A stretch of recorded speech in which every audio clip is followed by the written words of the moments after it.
بسم اللہ الرحمن الرحیم الحمدللہ والصلاة والسلام علی رسول اللہ وبعد۔ ناظرین السلام علیکم ورحمۃ اللہ وبرکاتہ۔ قال الامام البخاری رحمہ اللہ حدثنا مسلم قال حدثنا شعبہ عن عدی عن عبداللہ بن یزید سمع ابا مسعود البدری عن النبی صلی اللہ علیہ وسلم قال نفقۃ الرجل علی اہلہ صدقہ۔ عبداللہ بن یزید انصاری روایت کرتے ہیں کہ انہوں نے ابو مسعود بدری عقبہ بن عمرو انصاری سے سنا کہ نبی صلی اللہ علیہ وسلم نے فرمایا تھا، انسان کا اپنے بال بچوں پر خرچ کرنا بھی باعث ثواب ہے اور باعث صدقہ ہے۔ آدمی محنت کرتا ہے، مزدوری کرتا ہے، کھیت پر کام کرتا ہے، کمپنی میں کام کرتا ہے اور اس کی نیت ہوتی ہے کہ اپنی بیوی اپنے بچوں پر خرچ کرے، اپنے والدین پر خرچ کرے تو اس کا ثواب ملے گا اور اس کی نیکی ملے گی۔ یہ ہے حدیث نمبر 4006۔ حدیث نمبر 4007 محمد بن مسلم زہری روایت کرتے ہیں عروہ بن زبیر سے، انہوں نے امیر المومنین عمر بن عبدالعزیز سے سنا، انہوں نے ان کے عہد خلافت میں یہ حدیث بیان کی کہ مغیرہ بن شعبہ جب کوفہ کے امیر تھے تو انہوں نے ایک دن عصر کی نماز دیر میں پڑھی۔ اس پر زید بن حسن کے نانا ابو مسعود عقبہ بن عمرو انصاری ان کے یہاں گئے۔ وہ بدر کی لڑائی میں شریک ہونے والے صحابہ میں سے تھے اور کہا، آپ کو معلوم ہے کہ جبریل نماز کا طریقہ بتانے کے لیے آئے اور آپ نے نماز پڑھی اور رسول اللہ صلی اللہ علیہ وسلم نے ان کے پیچھے نماز پڑھی، 5 وقت کی نمازیں۔ پھر فرمایا کہ اسی طرح مجھے حکم ملا ہے۔ بشیر بن ابی مسعود بھی یہ حدیث اپنے والد سے بیان کرتے تھے۔ ابو مسعود کی بیٹی ام بشر پہلے سعید بن زید بن عمرو بن نوفیل کو منسوب تھی، بعد میں حضرت حسن نے ان سے نکاح کر لیا اور ان کے بطن سے حضرت زید بن حسن پیدا ہوئے۔ ابو مسعود بدری تھے، یہی باب سے وجہ مطابقت ہے۔ حدیث نمبر 4008 ابو مسعود بدری رضی اللہ عنہ روایت کرتے ہیں کہ رسول صلی اللہ علیہ وسلم نے فرمایا، سورہ بقرہ کی 2 آیتیں ایسی ہیں کہ جو شخص رات میں انہیں پڑھ لے وہ اس کے لیے کافی ہیں۔ عبد الرحمن نے کہا کہ پھر میں نے خود ابو مسعود سے ملاقات کی، وہ اس وقت بیت اللہ کا طواف کر رہے تھے۔ میں نے ان سے اس حدیث کے متعلق پوچھا تو انہوں نے یہ حدیث مجھ سے بیان کی اور وہ آیت ہے آمن الرسول، آخری آیت تک۔ یہ حدیث متفق علیہ ہے۔ حدیث نمبر 4009 اتبان بن مالک انصاری روایت کرتے ہیں اور یہ صحابی ہیں اور بدر میں شریک ہوئے تھے اور ان کا تعلق قبیلہ انصار سے ہے۔ رسول اللہ صلی اللہ علیہ وسلم کی خدمت میں یہ حاضر ہوئے۔ حدیث نمبر 4010 ابن شہاب روایت کرتے ہیں کہ میں نے حسین بن محمد انصاری سے، جو بنی سالم کے شریف لوگوں میں سے تھے، محمد بن ربیع کی حدیث کے متعلق پوچھا جس کی روایت انہوں نے اتبان بن مالک سے کی تھی، تو انہوں نے بھی اس کی تصدیق کی۔ حدیث نمبر 4011 زہری روایت کرتے ہیں کہ مجھے عبداللہ بن عامر بن ربیعہ نے خبر دی، وہ قبیلے بنی عدی کے سب لوگوں میں بڑے تھے اور ان کے والد عامر بن ربیعہ بدری ہیں، نبی صلی اللہ علیہ وسلم کے ساتھ شریک تھے، بدر میں بھی یہ نبی صلی اللہ علیہ وسلم کے ساتھ تھے۔ عمر نے قدامہ بن مظعون کو بحرین کا عامل بنایا تھا اور قدامہ بھی بدر کے معرکے میں شریک تھے اور وہ عبداللہ بن عمر اور حفصہ کے ماموں تھے۔ عبداللہ بن عامر بن ربیعہ گو بنی عدی میں سے نہ تھے مگر ان کے حلیف تھے، اس لیے ان کو بنی عدی کہہ دیا۔ بعض نسخوں میں بنی عدی کے بدل بنی عامر بن ربیعہ جو صحابی مشہور ہیں، ان کے سب بیٹوں میں عبداللہ بڑے تھے۔ کہتے ہیں کہ یہ نبی صلی اللہ علیہ وسلم کے عہد مبارک میں پیدا ہو چکے تھے۔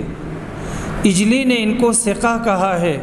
حدیث میں بدری بزرگوں کا ذکر ہے، یہی باب سے وجہ مناسبت ہے۔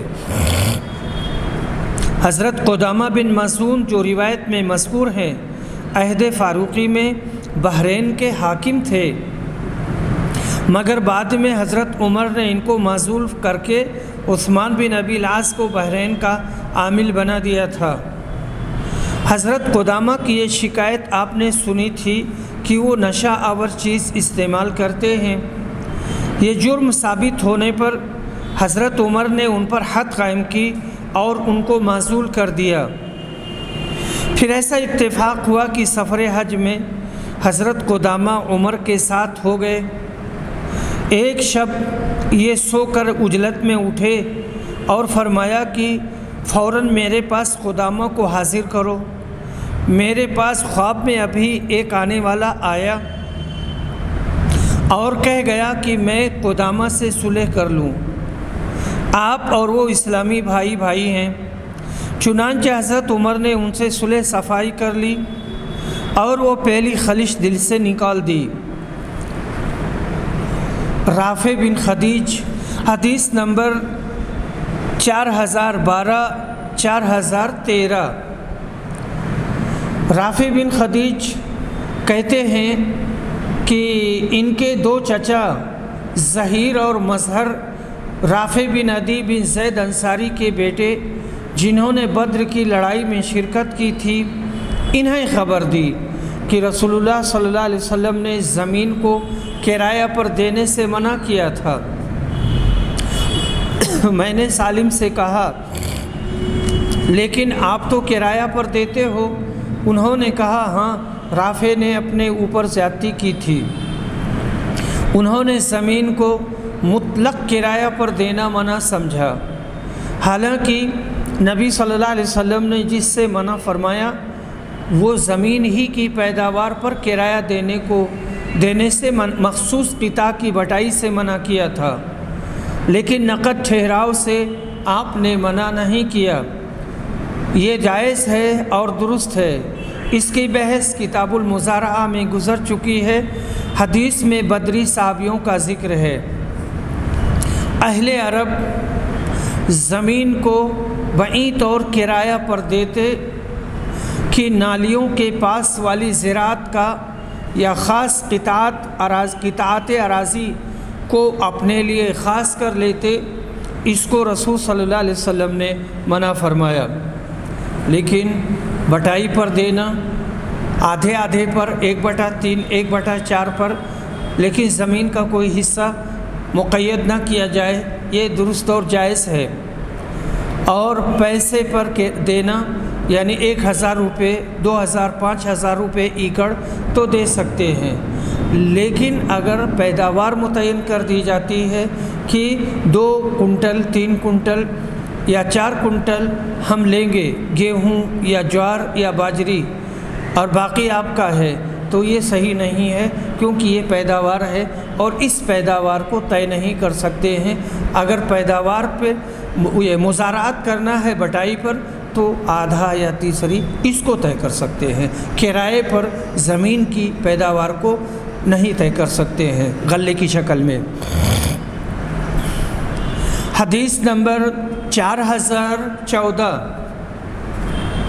عبداللہ بن شداد بن الحاد اللیثی یہ روایت کرتے ہیں کہ میں نے رفاعہ بن رافع انصاری کو دیکھا ہے، وہ بدر کی لڑائی میں شریک تھے۔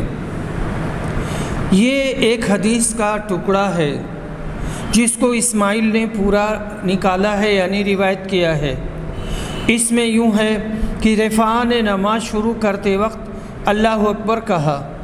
دوسرے طریق میں یوں ہے، یعنی دوسری سند میں اللہ اکبر کبیرہ کہا۔ امام بخاری نے پوری حدیث اس لیے بیان نہیں کی کہ وہ اس باب سے غیر متعلق ہے، دوسرے موقوف ہے۔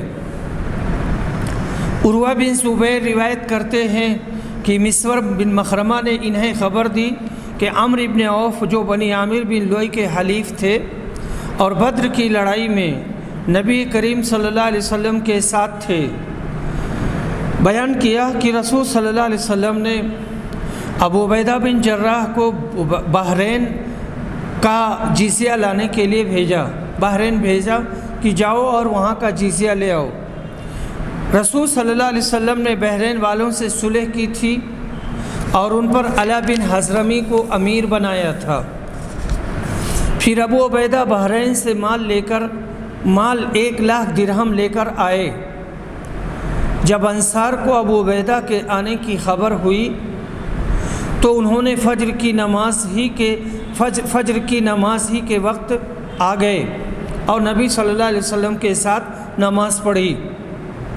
جب آپ نماز سے فارغ ہوئے تو تمام انصار آپ کے سامنے آئے۔ رسول اللہ صلی اللہ علیہ وسلم نے انہیں دیکھ کر کے کہا اور مسکرائے، میرا خیال ہے کہ تمہیں یہ اطلاع مل گئی ہے کہ ابو عبیدہ مال لے کر آئے ہیں۔ انہوں نے عرض کیا، جی ہاں اللہ کے رسول۔ آپ نے فرمایا، پھر تمہیں خوشخبری ہو اور جس سے تمہیں خوشی ہوگی اس کی امید رکھو۔ اللہ کی قسم مجھے تمہارے متعلق محتاجی سے ڈر نہیں لگتا، مجھے تو اس کا خوف ہے کہ دنیا تم پر بھی اسی طرح کشادہ کر دی جائے گی جس طرح تم سے پہلوں پر کشادہ کی گئی تھی، پھر پہلوں کی طرح اس کے لیے تم آپس میں حسد اور رش کرو گے، اور جس طرح وہ ہلاک ہو گئے تھے تم کو بھی یہ چیز ہلاک کر دے گی۔ حدیث نمبر 4016۔ نافع روایت کرتے ہیں کہ عبداللہ بن عمر ہر طرح کے سانپ کو مار ڈالتے تھے، اور ابو لبابہ بشیر بن عبد المنذر یہ روایت کرتے ہیں جو بدر کی لڑائی میں شریک تھے۔ ابو لبابہ ان سے بیان کیا کہ نبی صلی اللہ علیہ وسلم نے گھر میں نکلنے والے سانپ کے مارنے سے منع کیا تھا تو انہوں نے بھی اسے مارنا چھوڑ دیا تھا۔ گھریلو سانپ کی بعض قسمیں بے ضرر ہوتی ہیں، فرمان نبوی سے وہی سانپ مراد ہیں۔ ابو لبابہ بدری صحابی کا ذکر یہاں مقصود ہے۔ حدیث نمبر 4018۔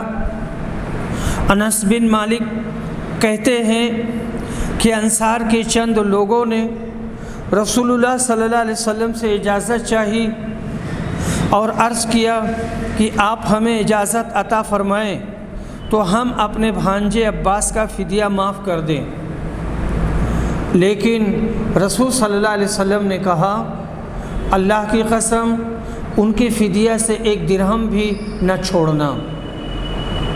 حضرت عباس بن عبد المطلب رسول اللہ صلی اللہ علیہ وسلم کے محترم چچا قبول اسلام سے پہلے بدر کی لڑائی میں قید ہو کر آئے تھے۔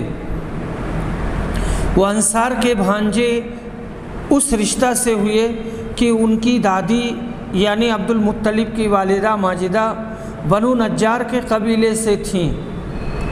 اسی رشتہ کی بنا پر انصار نے ان کا فدیہ معاف کرنا چاہا، مگر بہت سے مصالح کی بنا پر نبی کریم صلی اللہ علیہ وسلم نے فرمایا کہ نہیں، بلکہ ان کا فدیہ پورے طور پر وصول کرو۔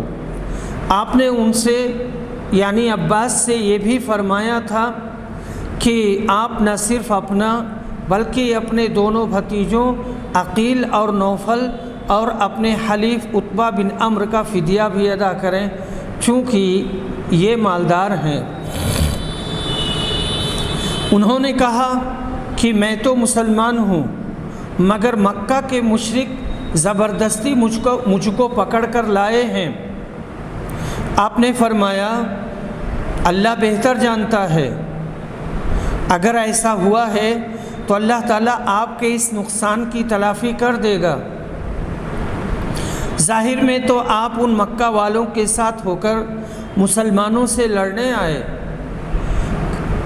کہتے ہیں حضرت عباس کو کعب بن عمرو انصاری نے پکڑا اور زور سے ان کی مشکیں کس دیں۔ وہ اس تکلیف سے ہائے ہائے کرتے رہے۔ ان کی آواز سن کر نبی صلی اللہ علیہ وسلم کو رات نیند نہیں آئی۔ آخر صحابہ نے ان کی مشکیں ڈھیلی کر دیں، تب آپ آرام سے سوئے۔ صحابہ کو انصار نے آپ کو مزید خوش کرنے کے لیے ان کا فدیہ بھی معاف کرنا چاہا اور کہا کہ ہم خود اپنے پاس سے ان کا فدیہ ادا کر دیں گے، لیکن یہ انصاف کے خلاف تھا، اس لیے آپ نے منظور نہیں کیا۔ اس حدیث سے باب کی مناسبت یہ ہے کہ اس میں کئی انصاری آدمیوں کا جنگ بدر میں شریک ہونا مذکور ہے، ان کے نام معلوم نہیں ہیں۔ حدیث نمبر 4019 مقداد بن عمرو الکندی یہ روایت کرتے ہیں، یہ بنی زہرہ کے حلیف تھے اور بدر کی لڑائی میں رسول اللہ صلی اللہ علیہ وسلم کے ساتھ تھے۔ انہوں نے خبر دی کہ انہوں نے رسول اللہ صلی اللہ علیہ وسلم سے عرض کیا کہ اگر کسی موقع پر میری کسی کافر سے ٹکر ہو جائے اور ہم دونوں ایک دوسرے کو قتل کرنے کی کوشش میں لگ جائیں اور وہ میرے ہاتھ پر تلوار مار کر اسے کاٹ دے، پھر وہ مجھ سے بھاگ کر ایک درخت کی پناہ لے کر کہنے لگے میں اللہ پر ایمان لایا، تو کیا اے اللہ کے رسول اس کے اس اقرار کے بعد پھر بھی میں اسے قتل کر دوں؟ رسول اکرم نے فرمایا پھر تم اسے قتل نہ کرنا۔ انہوں نے عرض کیا اللہ کے رسول وہ پہلے میرا ایک ہاتھ بھی کاٹ چکا ہے اور یہ اقرار میرے ہاتھ کاٹنے کے بعد ہے، آپ نے پھر بھی یہی کہا اسے قتل نہ کرو، کیونکہ اگر تو نے اسے قتل کر ڈالا تو اسے قتل کرنے سے پہلے جو تمہارا مقام تھا اب اس کا وہ مقام ہوگا، اور تمہارا مقام وہ ہوگا جو اس کا مقام اس وقت تھا جب اس نے کلمہ لا الہ الا اللہ نہیں پڑھا تھا۔ یہ حدیث متفق علیہ ہے۔ اس کے قتل کرنے سے پہلے تم جیسے مسلمان معصوم تھے ایسے ہی اسلام کا کلمہ پڑھنے سے وہ معصوم ہو گیا۔ پہلے اس کا مار ڈالنا درست تھا، ایسے ہی اس کے قصاص میں تیرا مار ڈالنا درست ہو جائے گا اگر اس کو مار دیا۔ حدیث نمبر 4020 انس بن مالک انصاری روایت کرتے ہیں کہ رسول اللہ صلی اللہ علیہ وسلم نے بدر کی لڑائی کے دن کہا کون دیکھ کر آئے گا کہ ابو جہل کے ساتھ کیا ہوا؟ عبداللہ بن مسعود اس کے لیے روانہ ہوئے اور دیکھا کہ افرا کے دونوں بیٹوں نے اسے قتل کر دیا ہے اور اس کی لاش ٹھنڈی ہونے والی ہے۔ انہوں نے پوچھا تم ہی ہو؟ ابن علیہ نے بیان کیا کہ سلیمان نے اسی طرح بیان کیا، اور ان سے انس نے کہ ابن مسعود نے پوچھا تھا کہ تو ہی ابو جہل ہے؟ اس پر اس نے جواب دیا مجھ سے بھی بڑا کوئی ہوگا جسے تم نے آج قتل کیا ہے۔ سلیمان نے بیان کیا کہ جسے اس کی قوم نے قتل کر دیا ہو، یعنی جملہ یہ ہے کہ جسے تم نے قتل کیا ہے، یا ایسے کہا جسے اس کی قوم نے قتل کیا ہے۔ ابو جہل نے کہا تھا کاش ایک کسان کے سوا کسی اور نے مجھے قتل کیا ہوتا۔ کسانوں کو وہ ذلیل سمجھتے تھے اور بہت حقیر سمجھتے تھے، اس وجہ سے ابو جہل نے یہ بات کہی تھی۔ اس مردود کو یہ رنج ہوا، یعنی ابو جہل کو، کہ مدینہ کے کاشتکاروں کے ہاتھوں سے کیوں مارا گیا۔ کاش کسی رئیس کے ہاتھ سے مارا جاتا۔ یہ قومی اونچ نیچ کا تصور ابو جہل کے دماغ میں آخر وقت تک سمایا رہا۔ جو مسلمان آج ایسی قومی اونچ نیچ کے تصورات میں گرفتار ہیں، ان کو سوچنا چاہیے کہ وہ ابو جہل کی خوئے بد میں گرفتار ہیں۔ اسلام ایسے ہی غلط تصورات کو ختم کرنے آیا، مگر افسوس کہ خود مسلمان بھی ایسے غلط تصورات میں گرفتار ہو گئے۔ حدیث نمبر 4021، حضرت عمر بن خطاب روایت کرتے ہیں کہ جب نبی صلی اللہ علیہ وسلم کی وفات ہو گئی تو میں نے ابو بکر سے کہا، آپ ہمیں ساتھ لے کر ہمارے انصاری بھائیوں کے یہاں چلیں۔ پھر ہماری ملاقات دو نیک ترین انصاری صحابیوں سے ہوئی جنہوں نے بدر کی لڑائی میں شرکت کی تھی۔ عبید اللہ نے کہا، پھر میں نے اس حدیث کا تذکرہ عروہ بن زبیر سے کیا تو انہوں نے بتایا کہ وہ دونوں صحابی اویم بن سائدہ اور معن بن عدی تھے۔ حدیث نمبر 4022، قیس بن حازم روایت کرتے ہیں کہ بدری صحابہ کا سالانہ وظیفہ 5,000 تھا۔ حضرت عمر نے فرمایا کہ میں انہیں بدری صحابہ کو ان صحابیوں پر فضیلت دوں گا جو ان کے بعد ایمان لائے۔ معلوم ہوا بدری صحابہ غیر بدری سے افضل ہیں۔ حضرت عمر نے مہاجرین کے لیے سال میں 10,000 اور انصار کے لیے سال میں 8,000 اور ازواج مطہرات کے لیے سال میں 24,000 مقرر کیے تھے۔ یہ صحیح اسلامی خلافت راشدہ کی برکت تھی اور ان کے بیت المال کا صحیح ترین مصرف تھا۔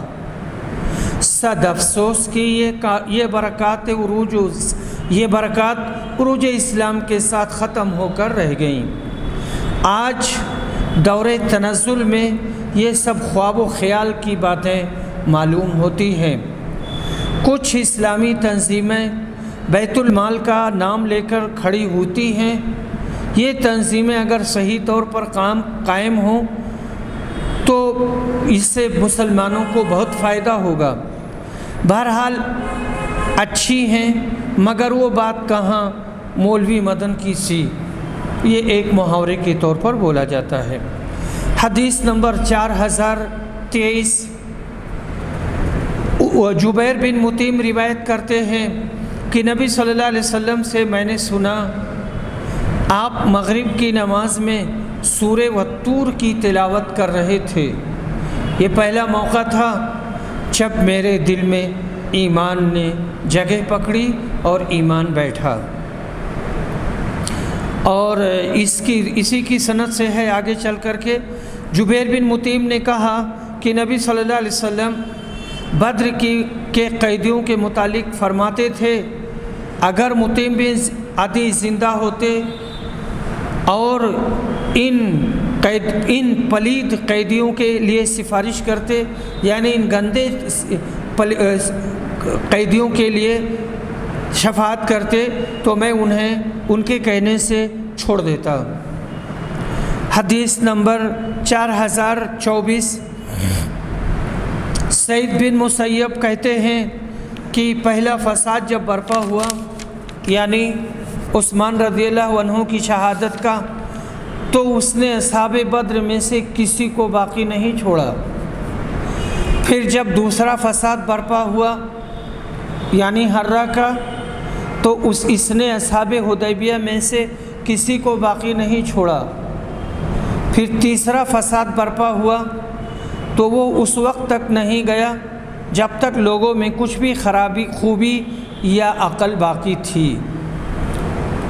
جب حضرت جبیر بن مطعم بدری قیدیوں میں قید ہو کر آئے اور مسجد نبوی کے قریب مقید ہوئے تو انہوں نے مغرب کی نماز میں نبی صلی اللہ علیہ وسلم سے سورہ والطور کی قرأت سنی۔ اور وہ بعد میں اس سے متاثر ہوتے ہوئے مسلمان ہو گئے۔ اسی سے حدیث کی مناسبت باب سے نکل آئی۔ مطعم بن عدی نے نبی اکرم پر کچھ احسان کیا تھا۔ جب آپ طائف سے لوٹے تو اس کی پناہ میں داخل ہو گئے تھے۔ مطعم نے آپ کی حفاظت کے لیے اپنے 4 بیٹوں کو مسلح کر کے کعبے کے چاروں کونوں پر کھڑا کر دیا تھا۔ قریش یہ منظر دیکھ کر ڈر گئے اور کہنے لگے کہ ہم مطعم کی پناہ تو نہیں توڑ سکتے۔ بعض نے کہا ہے کہ مطعم نے وہ عہد نامہ ختم کرایا تھا جو قریش نے بنو ہاشم اور بنو مطلب کے خلاف کیا تھا۔ حضرت عثمان بن عفان کی شہادت کا واقعہ اسلام میں پہلا فساد ہے جو جمعہ کے دن 8ویں ذی الحجہ کو برپا ہوا، جس کے متعلق حضرت سعید بن مسیب کا قول بقول علامہ داؤدی صریح غلط ہے۔ اس فساد کے بعد بھی بہت سے بدری صحابہ زندہ تھے۔ بعض نے کہا پہلے فساد سے ان کی مراد حضرت حسین کی شہادت ہے، اور دوسرے سے حرہ کا فساد جس میں یزید کی فوج نے مدینہ پر حملہ کیا تھا۔ تیسرے فساد سے ازارقہ کا فساد ہے جو عراق میں ہوا تھا۔ بعض نے یوں جواب دیا ہے کہ سعید بن مسیب کا مطلب یہ ہے کہ پہلے فساد یعنی قتل عثمان سے لے کر دوسرے فساد حرہ تک کوئی بدری صحابی باقی نہیں رہا تھا۔ یہ صحیح ہے کیونکہ بدریوں کے آخر میں سعد بن ابی وقاص کا انتقال ہوا ہے، وہ بھی حرہ کے واقعہ سے پہلے ہی گزر چکے تھے۔ تیسرے فساد سے بعض لوگوں نے حضرت عبداللہ بن زبیر کی شہادت مراد لی ہے۔ آخری عبارت کا مطلب یہ ہے کہ اس فتنے نے تو صحابہ کا وجود بالکل ختم کر دیا، جس کے بعد کوئی صحابی دنیا میں باقی نہیں رہا۔ حدیث نمبر 4025 زہری روایت کہتے ہیں کہ میں نے عروہ بن زبیر، سعید بن مسیب، علقمہ بن وقاص اور عبید اللہ بن عبداللہ سے نبی صلی اللہ علیہ وسلم کی زوجہ مطہرہ حضرت عائشہ کی تہمت کے متعلق سنا۔ ان میں سے ہر ایک نے مجھ سے اس واقعہ کا کوئی حصہ بیان کیا۔ حضرت عائشہ نے کہا تھا کہ میں اور ام مستح باہر قضائے حاجت کو جا رہی تھیں کہ ام مستح اپنی چادر میں الجھ کر گر گئیں۔ اس پر ان کی زبان سے نکلا مستح کا برا ہو۔ میں نے کہا آپ نے اچھی بات نہیں کہی، ایک ایسے شخص کو آپ برا کہتے ہیں جو بدر میں شریک ہو چکا ہے۔ پھر انہوں نے تہمت کا واقعہ بیان کیا۔ مستح جنگ بدر میں شریک تھے، اس سے ترجمہ نکلا حضرت عائشہ پر منافقین نے جو تہمت لگائی تھی اس کی طرف یہاں اشارہ ہے۔ حدیث نمبر 4026 ابن شہاب روایت کرتے ہیں یہ رسول اللہ صلی اللہ علیہ وسلم کے غزوات کا بیان تھا۔ پھر انہوں نے کہا کہ جب بدر کے کفار مقتولین کنویں میں ڈالے جانے لگے تو رسول اکرم نے کہا کیا تم نے اس چیز کو پا لیا جس کا تم سے تمہارے رب نے وعدہ کیا تھا؟ عبداللہ بن عمر نے کہا کہ اس پر رسول صلی اللہ علیہ وسلم کے چند صحابہ نے عرض کیا اے اللہ کے رسول، آپ ایسے لوگوں کو آواز دے رہے ہیں، ایسے لوگوں کو مخاطب کر رہے ہیں جو مر چکے ہیں۔ رسول اللہ صلی اللہ علیہ وسلم نے فرمایا جو کچھ میں نے ان سے کہا ہے اسے خود تم نے بھی ان سے زیادہ بہتر طریق پر نہیں سنا ہوگا۔